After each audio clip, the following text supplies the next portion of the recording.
now. So again, welcome to our second session around the topic of socio-emotional well-being and exploration of international graduate student voices. Again, before we get started, please remember to mute your microphone on Zoom if you are not one of our speakers. This event is sponsored by ACPA's Commission for Global Dimensions of Student Development and is dedicated to giving international graduate students a voice related to their experiences in the United States while completing their graduate studies and seeking professional and faculty appointments in higher education. We hope that their voices will provide administrators, staff, and faculty working in higher education with insights to the ways in which they can best be supported throughout their academic journeys and career transitions. So with this slide, we will have the ACPA land acknowledgement.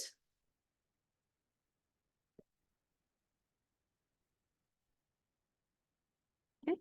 So please look at the ACPA land acknowledgement, which is related to ACPA's mission of supporting and fostering learning through the generation and sharing of knowledge and ACPA's strategic imperative for racial justice and decolonization. Our commission would like to acknowledge the indigenous land that each of us occupies today. Thus, we would like to invite everyone to acknowledge the ancestral homelands they are physically situated in today. We acknowledge the painful history of genocide and forced removal from this territory, and we honor and respect the many diverse indigenous peoples still connected to this land on which we gather. Today, we acknowledge the practices of settler colonialism within the United States and uplift Native perspectives into our way of thinking. So please visit the website listed on the screen to identify the local Native tribes that you are currently situated in. We would also encourage you to please put your own land acknowledgement in the chat. And we will also have introductions in the chat that I will be putting in right now to please share a little bit about yourself, including your own land acknowledgement. We are also excited to share that our commission is actively recruiting for new directorate board members. Involvement in the directorate provides the opportunity for ongoing engagement with colleagues with a shared interest in international education and cross-cultural learning. We have up to 11 open positions. The application deadline is Monday, May 20th, 2024 at midnight. Interested folks are invited to attend any one of our 2 online information sessions. So one is this evening, and the next will be April 24th. The application and information session related information can be found on our Linktree account. Finally, I would like to share that we are raising funds to support convention travel for international graduate students. We hope you consider supporting our commission's fundraising campaign. Help us reach our goal of $1,000 before ACPA 2025. Please use this link to donate to support our fundraiser. And I will also be posting this link in the chat as well.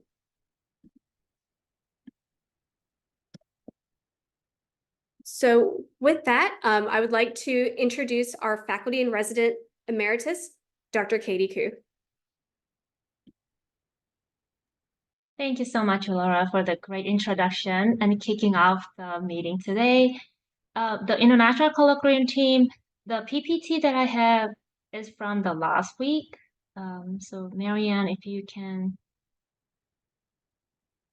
share the screen from your end, I think that will be more effective than waiting from my side, if that's okay. Or maybe one of the team can share the screen for Marianne so that I can start moderating the meeting, if that's fine.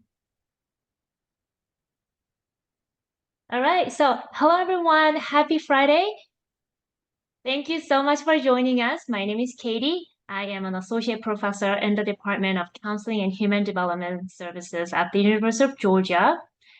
I currently live and work in the greater Atlanta area in Georgia, so it is important to acknowledge that I am currently on the traditional ancestral homeland of the Cherokee and Yuchi. I am the past faculty in residence for the Commission for the Global Dimensions of Student Development within the ACPA community. So I have been serving this community since 2020, and it has been a wonderful, great pleasure to work with the people here.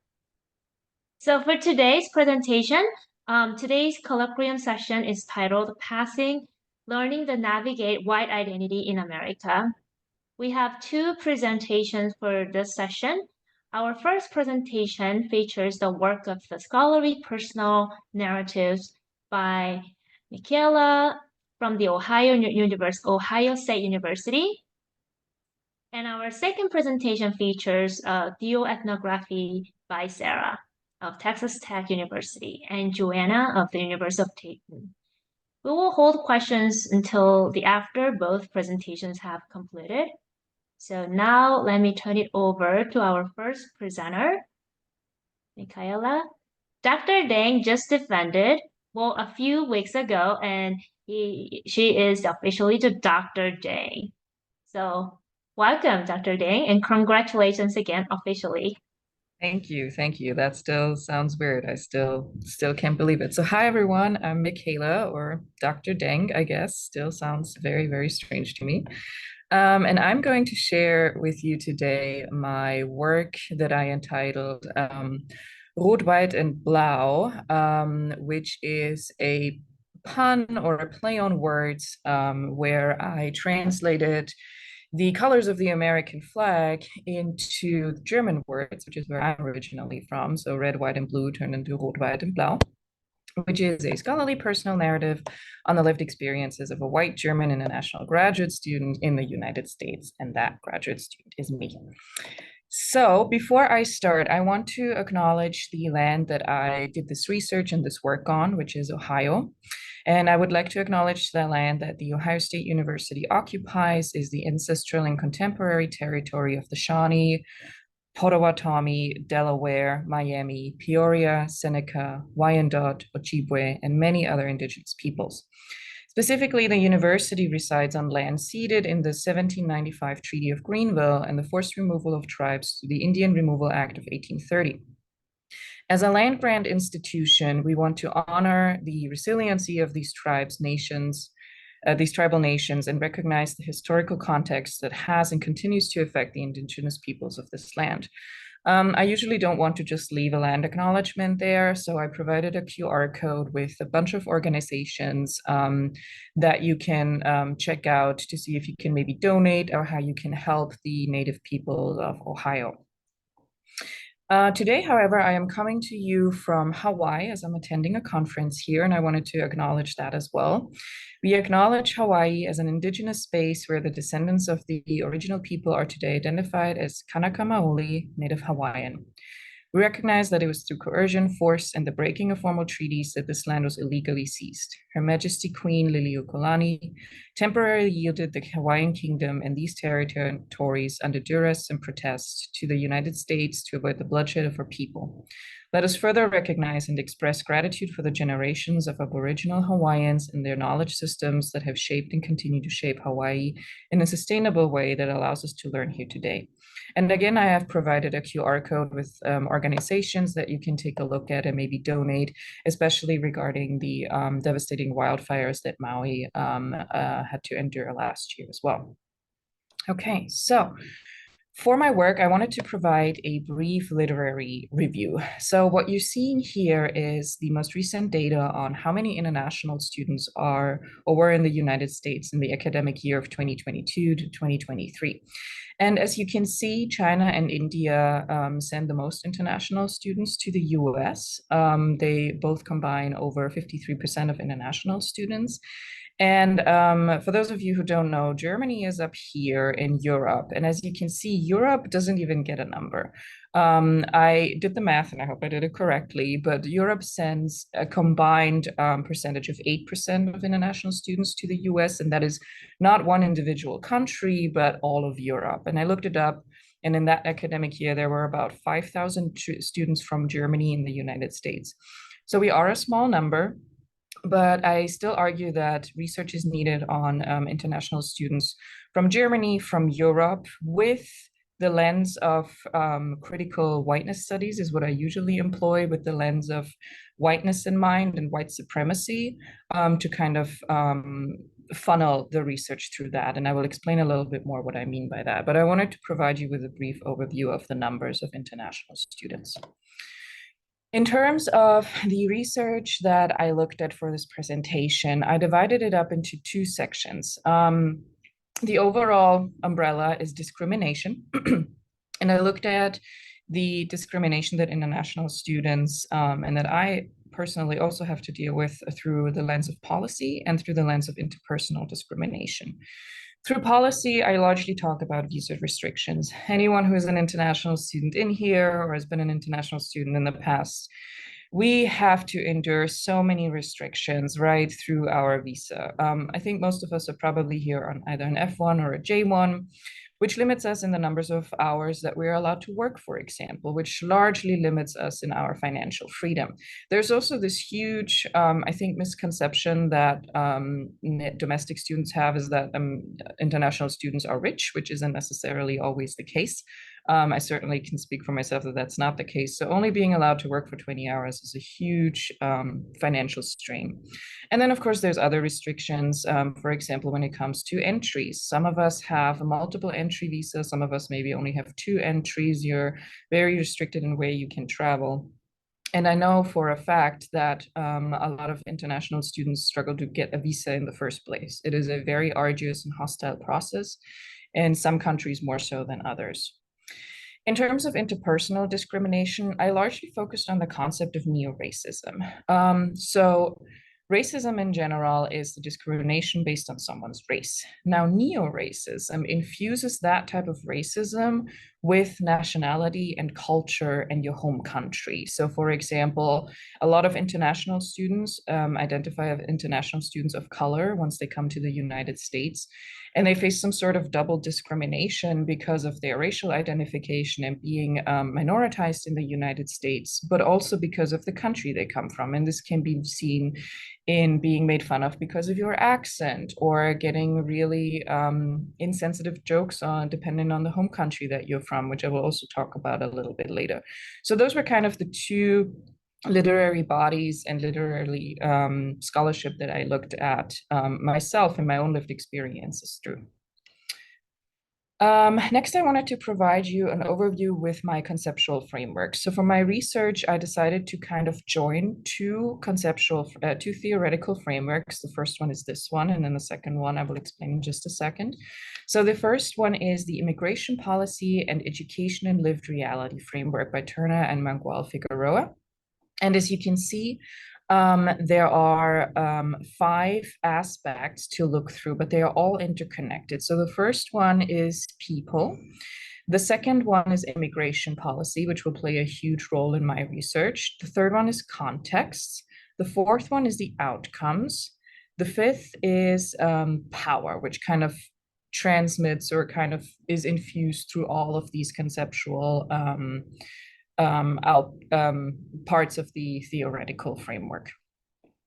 And then the second framework that I chose is the Intersectional Analysis of Race and Ethnicity by Johnston Guerrero from 2016. And I just love this visual that we have here. We are looking at a zipper. And on the one side, we have the focus on racial identity development. And on the other side, we have focus on ethnic identity development. And what this theoretical framework does, it joins them. And it says that if we only look at race, or if we only look at nationality, for example, that offers an incomplete view of someone's identity.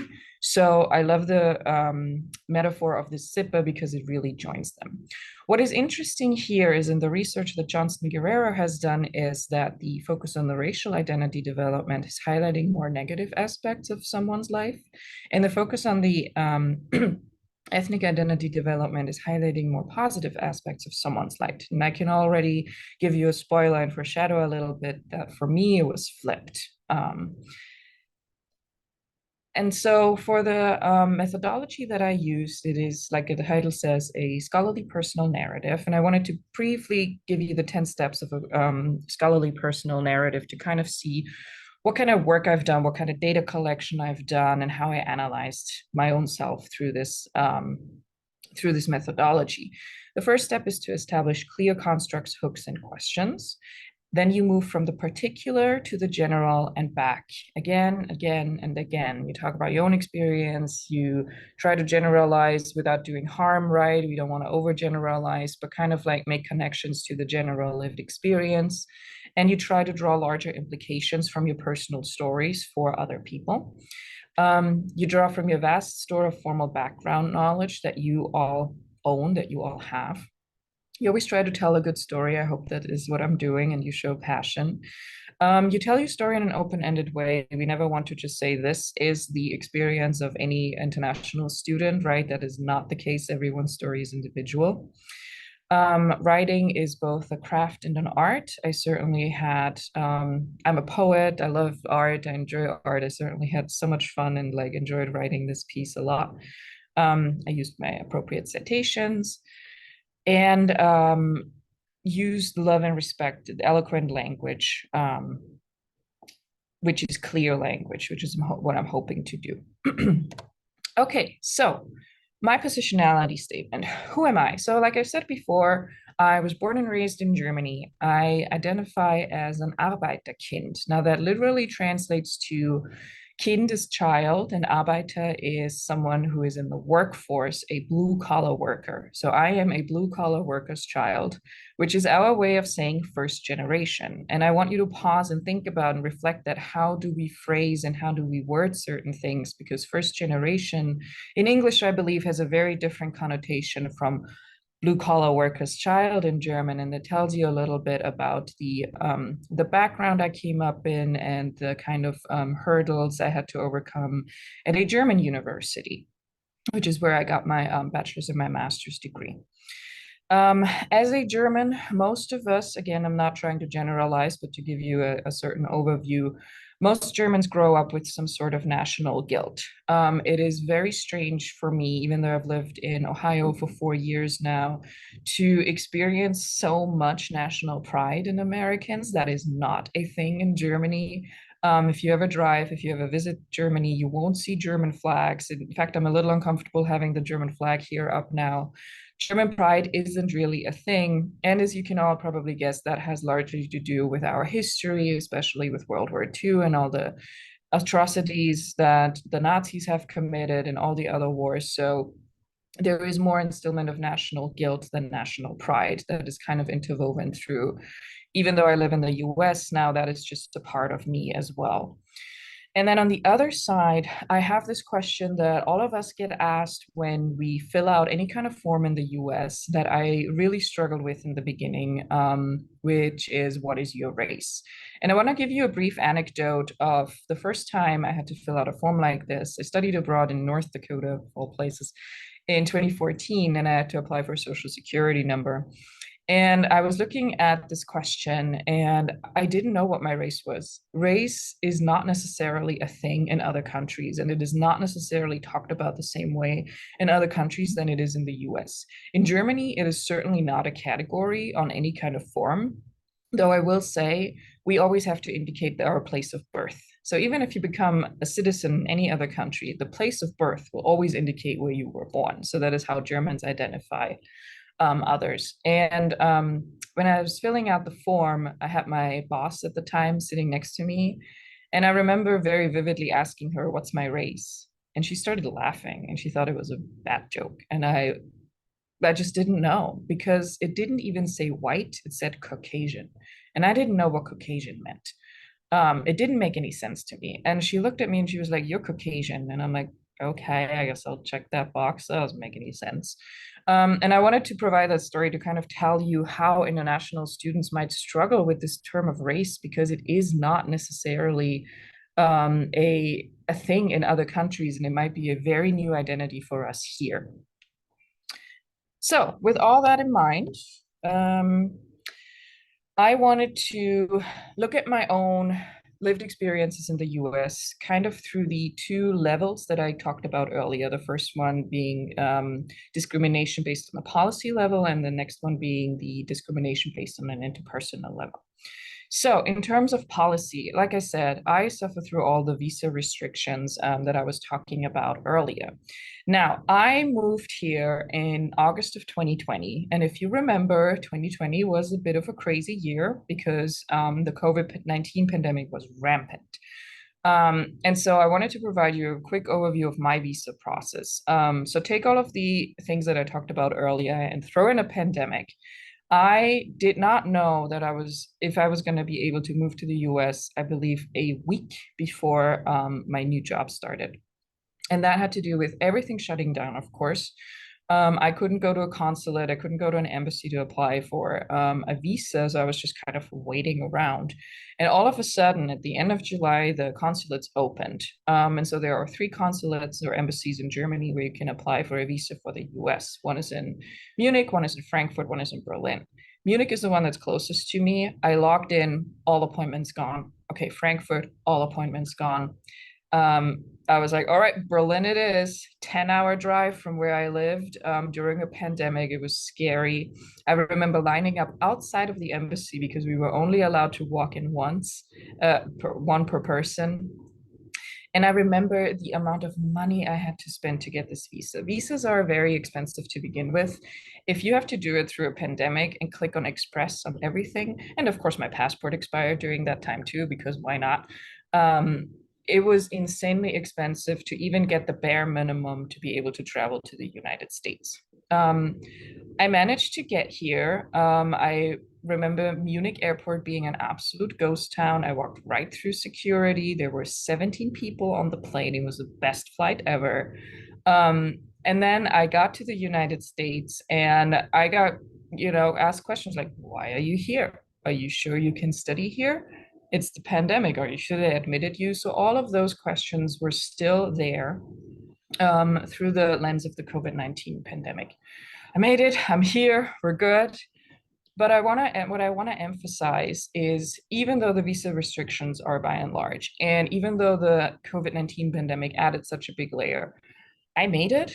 And I am still white in this entire process. So even if that sounds like a horrible story, there are a lot of international students that couldn't come to the United States that still can't come to the United States because their visas get denied, because the visa system is very racist and operates very much on racist paradigms.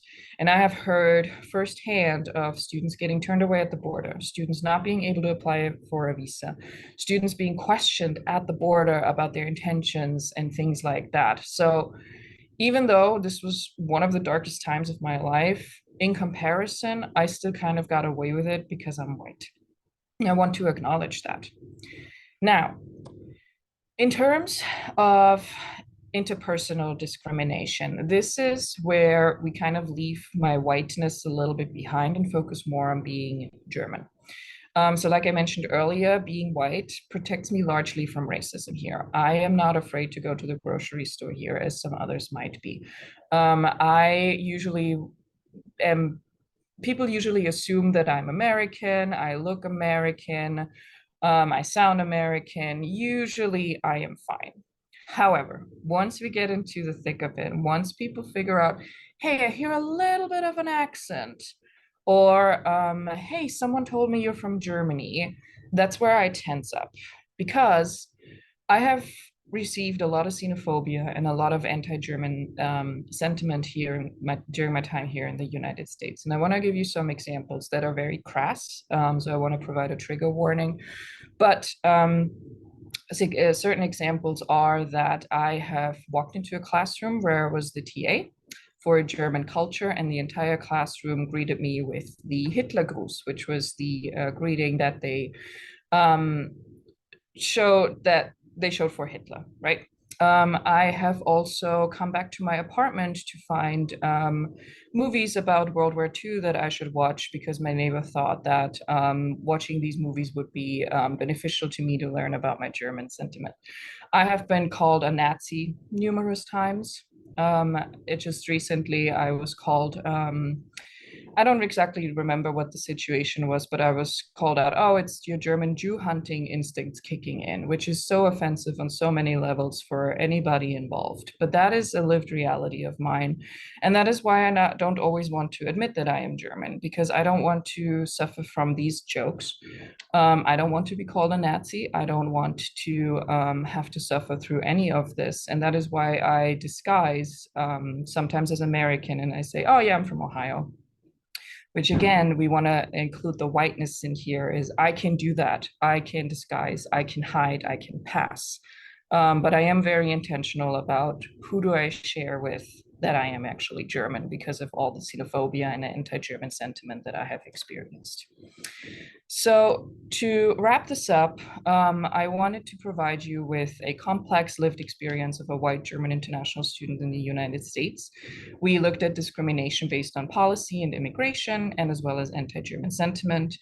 And I really wanted to focus on these intertwined notions of white privilege rooted in white supremacy, as well as the discrimination that I'm facing. So this was kind of a first step into future research, which I believe should be more complex and needs to take into account various identities of international students. So like I said, not only focusing on whiteness, not only focusing on race, but looking at nationality, culture, religion, all of those things that make us up as human beings, and much, much more. So with that, that is the end of my presentation.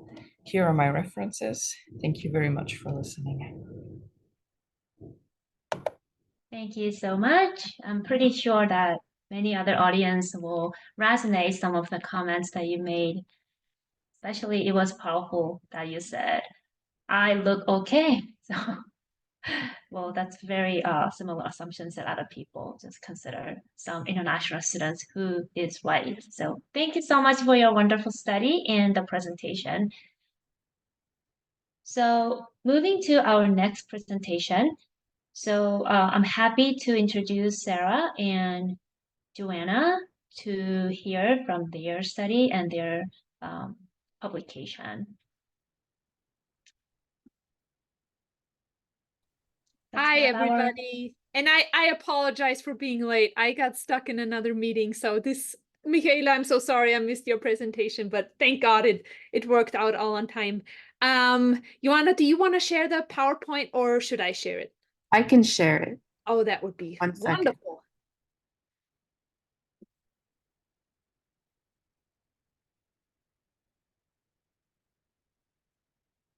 Excellent.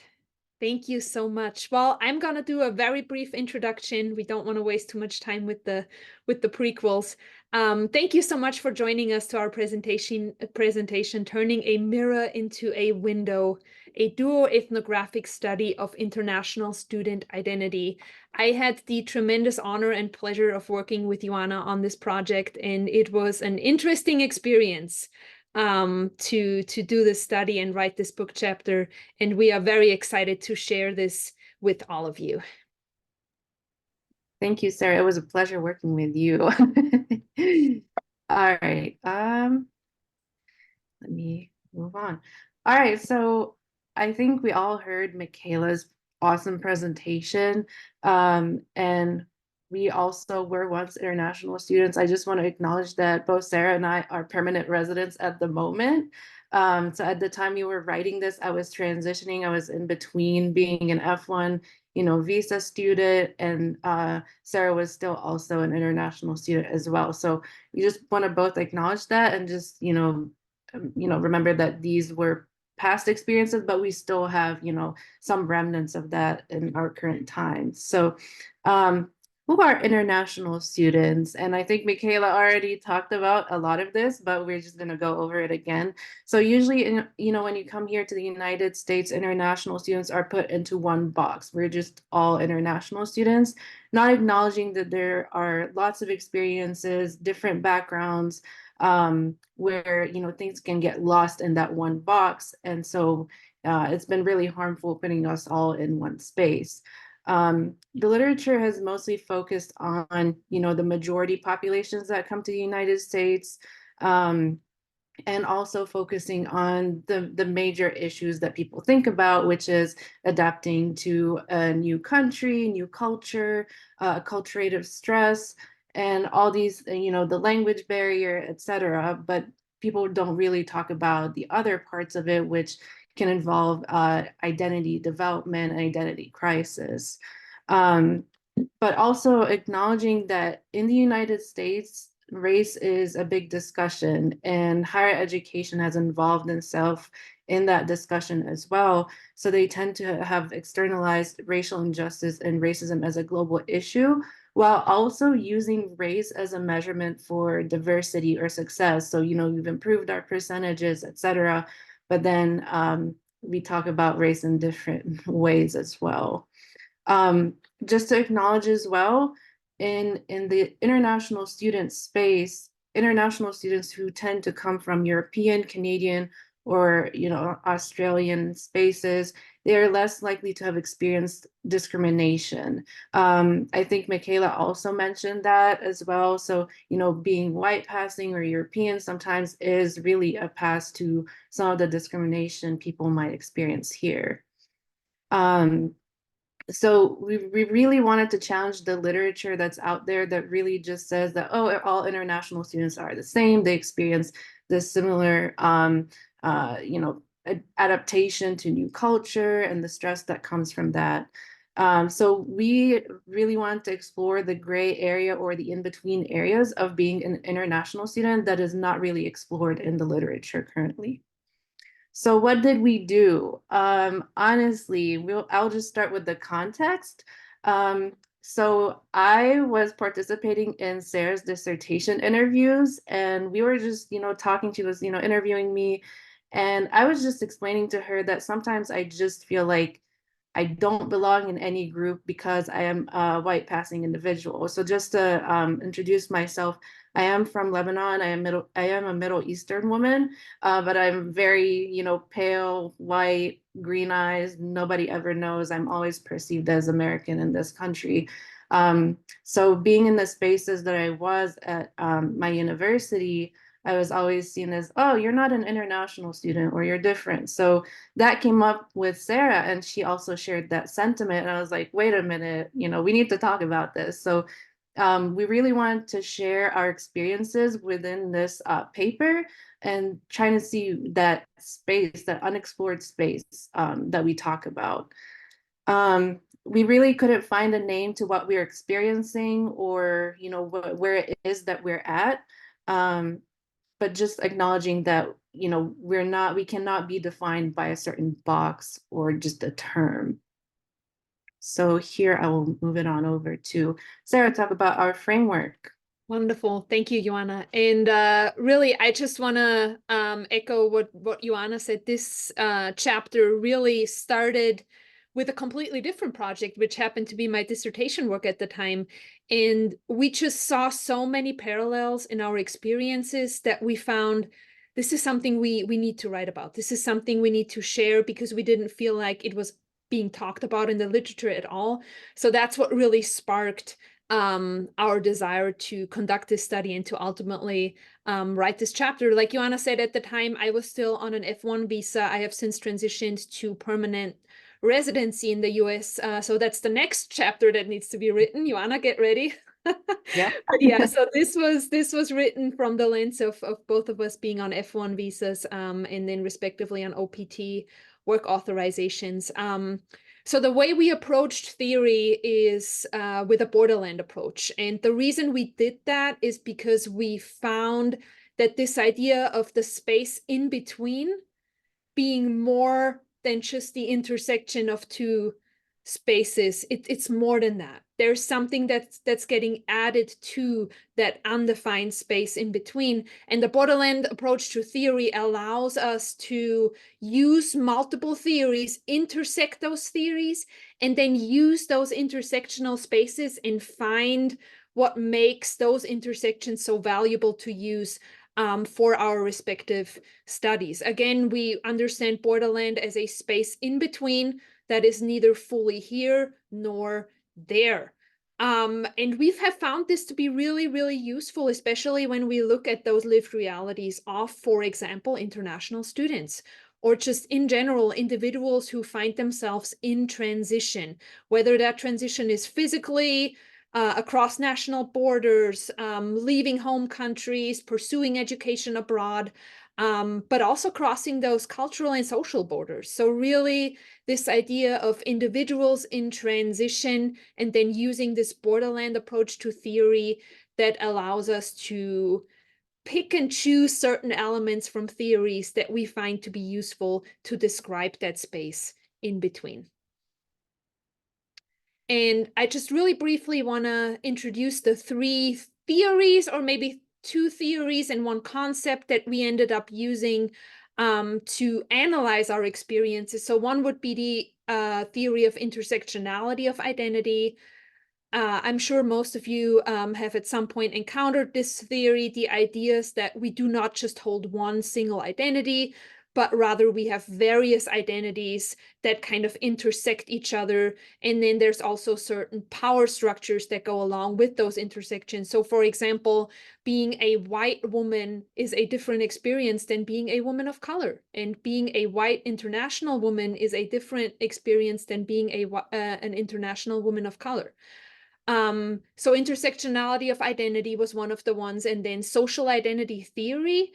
And what we really took from that theory is this understanding of being an in-group versus an out-group member.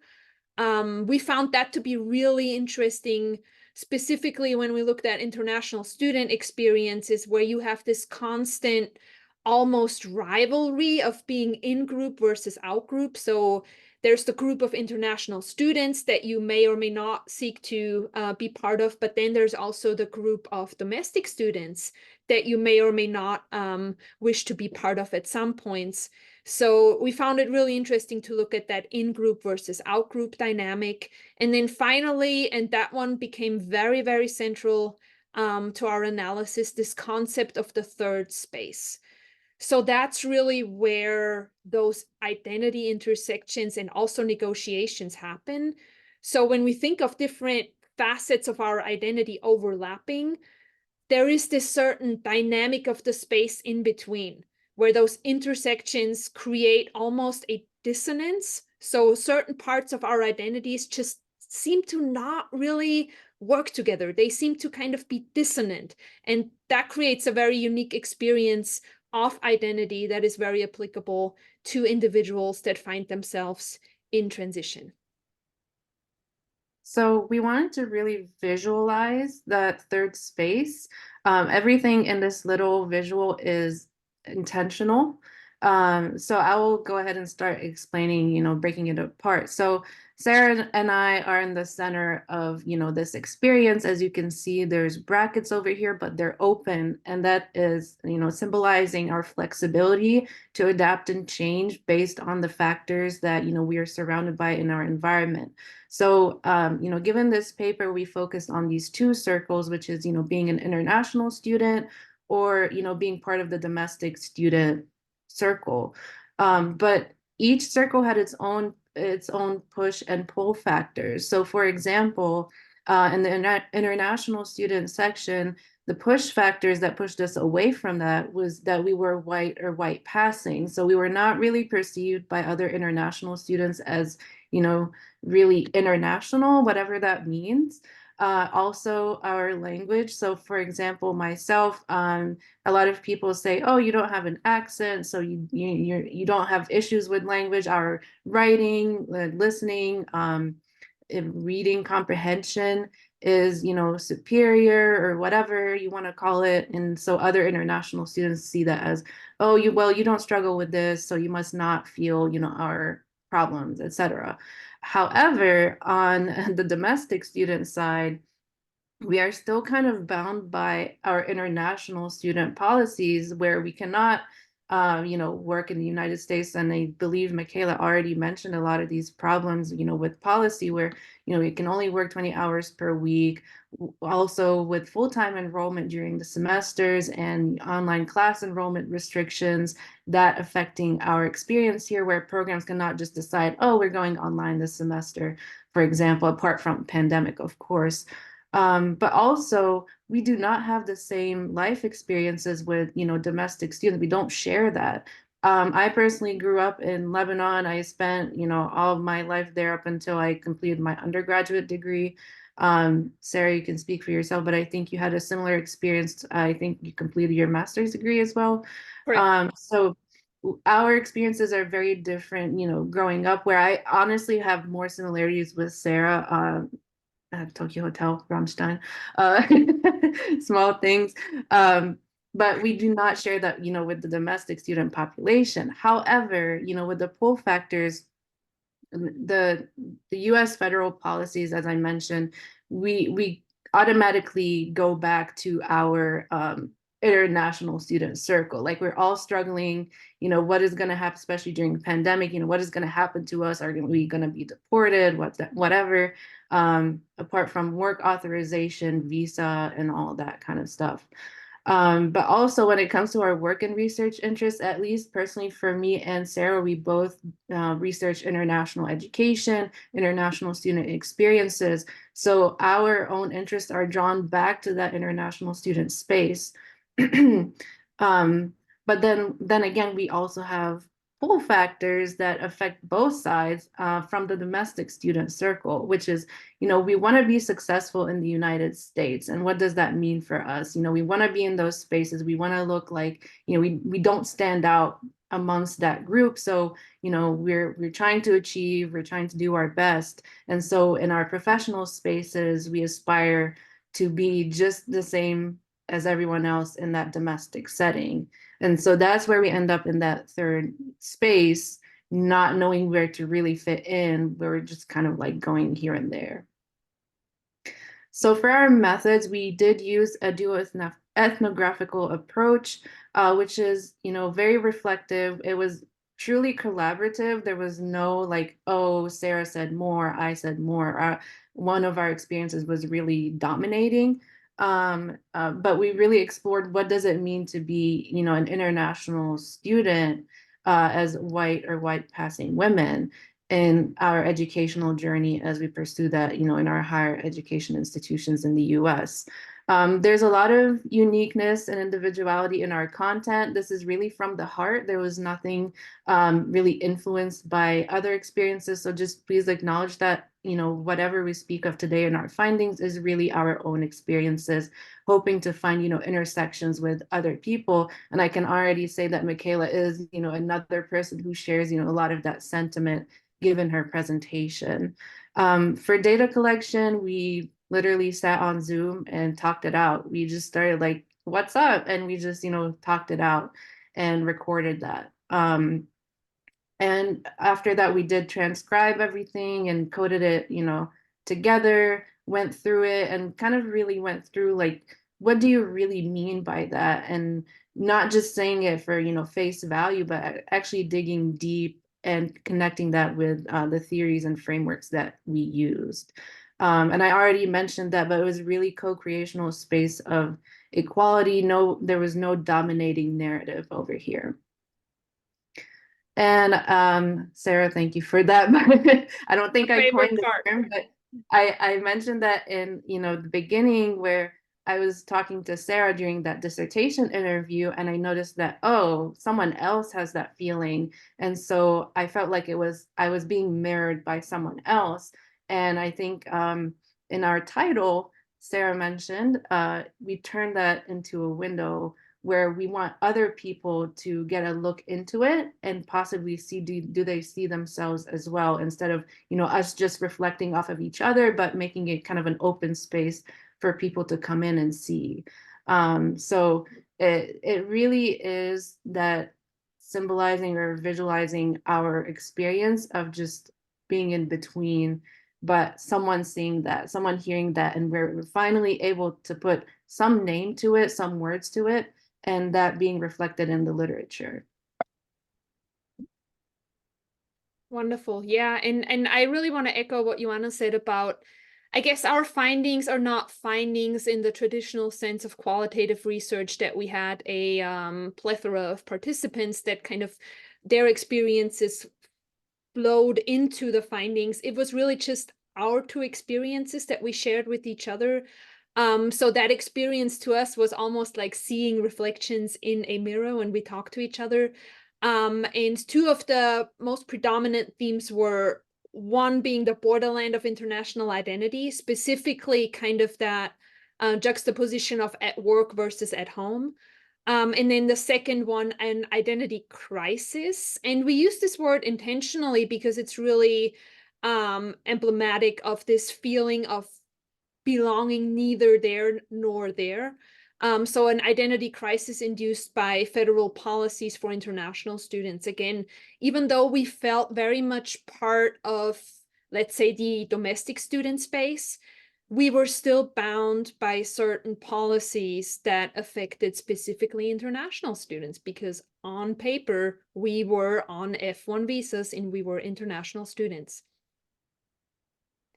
And just to give you a brief glimpse into what that data collection, I guess, or what the data that we collected actually looked like, I have one quote from me, and then there's one from Joanna, and I'm just going to go ahead and skip reading that one because we are getting close on time, but we'd be happy to share the slides after the presentation so you can read up on those. All right. Also, my end of the presentation were just a glimpse of what we mentioned. I already kind of talked about this. You know, I was in transition at the time, so I didn't really know what was going on. And the only thing I could really hold on to was my actual identity is that I am Lebanese, period. Like, I could not really say I'm an international student or a permanent resident or whatever in between. All right.